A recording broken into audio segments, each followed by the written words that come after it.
اور اس پہ اونٹ کے کھجاوے بنے ہوئے تھے. تو میں کیا دیکھتی ہوں کہ سب سے پہلے حضرت حسن علیہ السلام آئے, رسول اللہ صلی اللہ علیہ وسلم نے ان کو اپنی چادر میں لے لیا. پھر حضرت امام حسین علیہ السلام آئے تو آپ صلی اللہ علیہ وسلم نے ان کو بھی اپنے چادر میں لے لیا. پھر بی بی فاطمہ تو زہرا آئی تو ان کو بھی اپنی چادر میں لے لیا. اور پھر حضرت علی المرتضیٰ آئے اور ان کو بھی اپنی چادر میں لے لیا. اور پھر اللہ تعالیٰ سے یہ آیت تلاوت کی جس کا ذکر میں کروں کہ اے اللہ یہ میرے اہل بیت ہے, ان سے تو ہر قسم کی جنگی دور فرما دے. تو یہاں پہ میسج ہمیں کیا مل رہا ہے کہ رسول اللہ ہمیں کیا شو کر رہے ہیں بار بار, قرآن کی آیتوں سے احادیث سے کیا کیا ہمیں بار بار یاد دلا رہے ہیں کہ یہ لوگ جو ہے جن کے ساتھ امت جو ہے ظلم کرے گی, زیادتی کرے گی, یہ میرے باغ کے پھول ہیں, یہ میری آل ہیں, یہ میرے جگر کے ٹکڑے ہیں, لیکن امت نہ مانے. آیت مباہلہ ہے قرآن میں, سورہ آل عمران کی آیت نمبر 61 ہے. یہ وہی آیت ہے کہ ابناءنا و ابناؤکم و نساءنا و نساؤکم و انفسنا و انفسکم. کہ جب نجران کے عیسائی آئے انہوں نے چیلنج کیا تو رسول اللہ صلی اللہ علیہ وسلم نے ان کو کہا کہ ہم مباہلے کی ان کو دعوت دی, چیلنج کیا. تو اس میں کیا ہوا کہ رسول اللہ صلی اللہ علیہ وآلہ وسلم اپنے ساتھ کون لے کر آئے؟ یہی حسن اور حسین لے کر آئے, فاطمہ اور علی لے کر آئے کہ یا اللہ, وہاں سے دعا کی کہ اے اللہ یہ میرے گھر والے ہیں. اور اسی ضمن میں وہ سعد بن ابی وقاص کی ایک دردناک حدیث میں آپ کو سنانے چاہوں گا کیونکہ آپ اپنے ذہن نشین کر لیں. صحیح مسلم کی حدیث ہے, میں جلدی اس لیے بتا رہا ہوں کہ وقت بہت کم ہے, ٹھیک ہے جی. تو بات یہ کہ اس حدیث کے اندر سعد بن ابی وقاص سے اس وقت کے حاکموں نے یہ تقاضا کیا کہ ابو تراب کے اوپر تم لعنتیں میں. یہ وہ دور تھا کہ حضرت علی علیہ السلام شہید ہو گئے, اس کے بعد کا دور تھا. تو حضرت سعد بن ابی وقاص نے کیا بولا کہ میں نے رسول اللہ صلی اللہ علیہ وسلم نے حضرت علی کے بارے میں وہ 3 باتیں سنی ہیں, یہ میرے اگر ان میں سے مجھے ایک بھی مل جائے تو وہ 100 اونٹوں سے, لال اونٹوں سے بہتر ہے. وہ 3 باتیں کیا تھی؟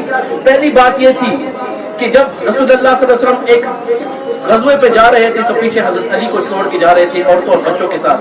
تو حضرت علی غمگین تھے, انہوں نے تقاضا کیا رسول اللہ صلی اللہ علیہ وسلم کے ساتھ کہ میں نے ہر غزوے میں آپ کے ساتھ شرکت اختیار کی اور آج آپ مجھے عورتوں اور بچوں کے ساتھ چھوڑے جا رہے ہیں. تو رسول اللہ صلی اللہ علیہ وسلم نے کیا فرمایا کہ علی تم کیوں غمگین ہوتے ہو, کیا تم خوش نہیں ہوتے, اس بات میں راضی نہیں ہو کہ تمہاری اور میری وہی نسبت ہے جو کہ موسیٰ اور ہارون کی نسبت ہے, اور لیکن میرے پاس کوئی نبی نہیں ہے. دوسری فضیلت بیان کی کہ وہ وقت تھا کہ جب خیبر جو ہے وہ فتح نہیں ہو رہا تھا.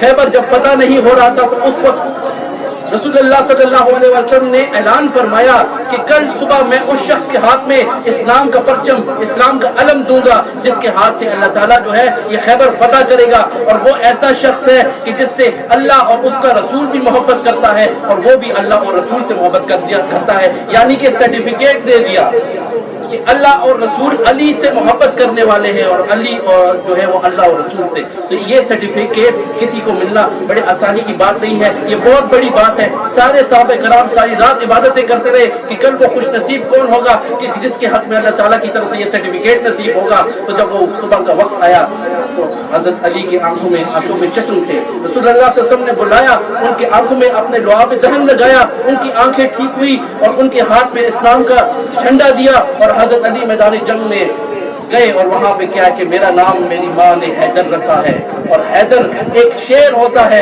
اور وہ شیر کی طرح مذہب کے اوپر ٹوٹ پڑے اور فتح خیبر نصیب ہوئی اسلام کو. تیسری فضیلت کون سی ہے؟ وہ یہی ہے جس کی آیت میں نے آپ کو تھوڑی دیر پہلے سنائی ہے.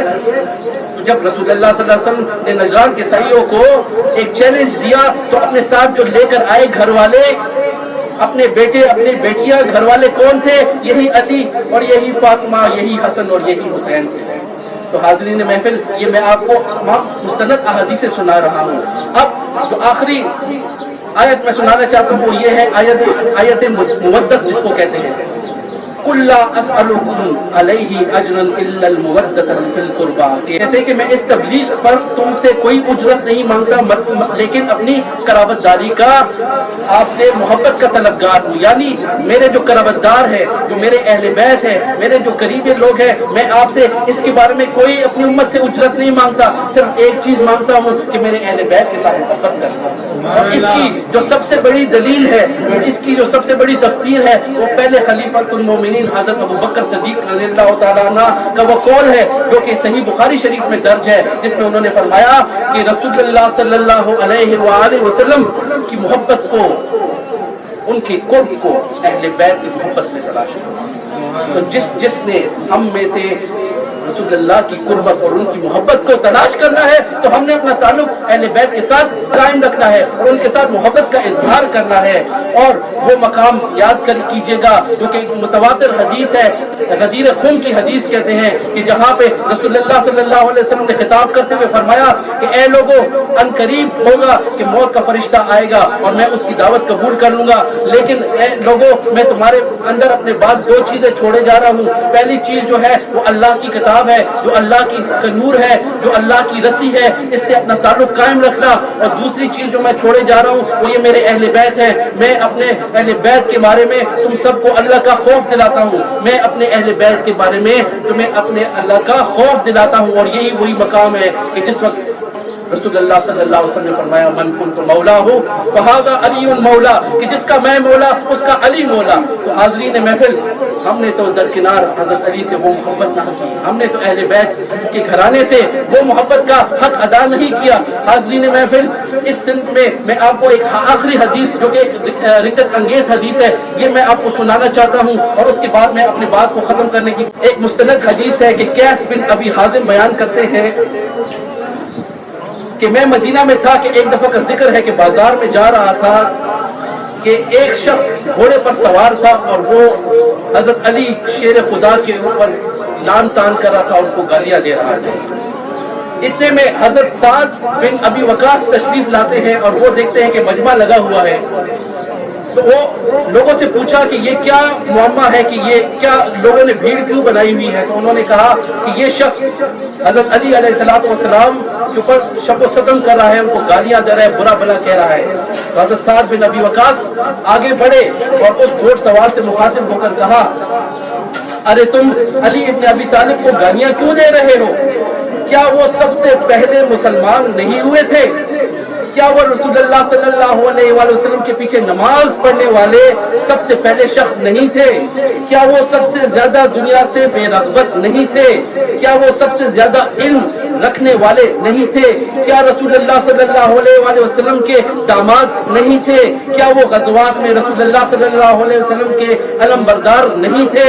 اس کے بعد حضرت سعد نے قبلہ رخ ہو کر ہاتھ بلند کیے اور یہ دعا مانگی کہ اے اللہ، یہ شخص تیرے ایک ولی کو گالی دے رہا ہے، یا اللہ یہ مجمع ختم ہونے سے پہلے تو اپنی قدرت کا کرشمہ دکھا دے، اور اللہ تیرے ولی کو گالی دینے والے کا انجام اپنی آنکھوں سے لوگ دیکھ لیں۔ حضرت قیس کہتے ہیں کہ خدا کی قسم ہم ابھی وہاں سے ہٹے نہیں تھے کہ اس سواری، اس جو شخص جو گالیاں دے رہا تھا اس کی سواری جو تھی وہ بد کی، اور وہ شخص زمین بوس ہوا، اس کا سر پتھر سے لگا خون و خون ہو گیا، اور وہ شخص جو ہے عبرتناک اس کو موت آ گئی۔ تو حاضرین محفل، یہاں پہ جو بات میں بڑے دقیق انداز میں آپ کو سمجھانا چاہتا ہوں کہ یہ نبی کے گھر والے ہیں۔ نبی نے بار بار ہر حدیث میں انبار لگے ہوئے احادیث کی آیتیں بڑی ہیں قرآن کی کہ اہل بیت سے اپنے تعلق اور محبت کا تقاضا پورا کرنا ہے۔ اگر ہم پورا نہیں کریں گے تو ہم رسول اللہ کو ناراض کریں گے، اور اگر ہم رسول اللہ کو ناراض کریں گے تو قرآن کیا کہتا ہے؟ ان الذین یؤذون اللہ ورسولہ لعنهم اللہ فی الدنیا والآخرہ واعد لهم عذاب مہین، کہ جو شخص اللہ اور اس کے رسول کو اذیت دیتا ہے، جو شخص اللہ اور اس کے رسول کو تکلیف دیتا ہے، تو اللہ تعالیٰ اس پہ اس دنیا میں بھی لعنت بھیجتے ہیں اور آخرت میں بھی لعنت بھیجیں گے، اور اس کے لیے دردناک عذاب تیار کر رکھا ہے۔ اور آخری حدیث، ہم نے ہوش کے ناخن لینے ہیں۔ اگر ہم نے اپنا تعلق اہل بیت کے ساتھ قائم نہ کیا تو میں آپ کو وہ آخری حدیث سناؤں گا جو کہ ایک دقت انگیز حدیث ہے۔ یہ مستدرک حاکم کی حدیث ہے۔